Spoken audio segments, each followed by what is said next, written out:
As you identify with those people, you understand whose shoulders you're standing on. Right. And that gives you an idea of how you should act.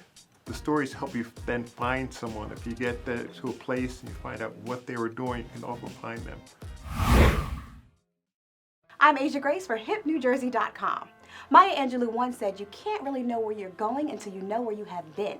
And recent president of the New Jersey chapter of the Afro-American Historical and Genealogical Society, Mr. Eugene Armstead, is here to share with us more about our past. Thank you so much for joining me today. It's my pleasure. Thank you. So tell me, what does the New Jersey chapter of the Afro-American Historical and Genealogical Society do?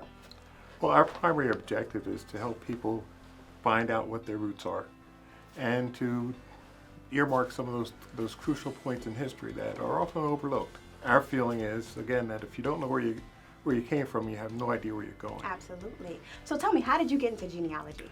A little embarrassing. My mother-in-law indicated that she had an interest. Found a copy of a genealogy software, bought it for her, gave it to her for Christmas. The next year, I went out and bought it again because I forgot I gave it to her. It happens. And when I found out that I had it, I just put it on my computer and started going. Excellent. So what are some of the things you found, especially with African Americans, that our history sometimes can be a little muddled? So how do you find out? The primary sources that I use is a census. It's a puzzle, so it's a case of starting there, then looking for other documents.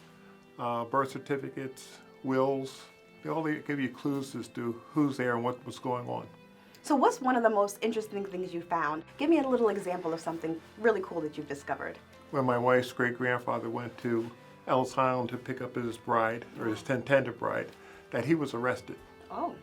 The family lore was that they didn't want him to marry her, so they arrested him.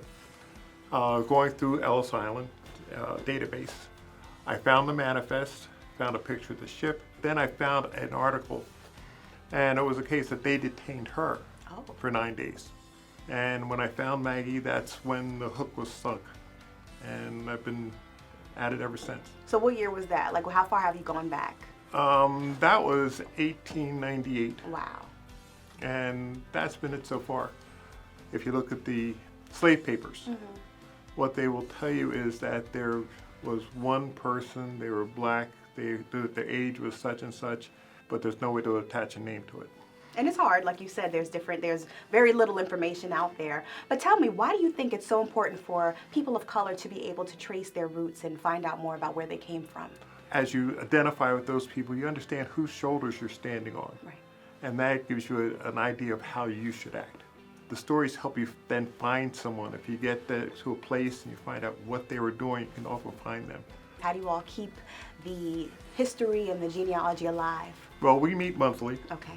During those meetings, we have the normal business stuff, but then we start exchanging ideas and asking people for things that they have found that were new, whether it's a website or a certain book.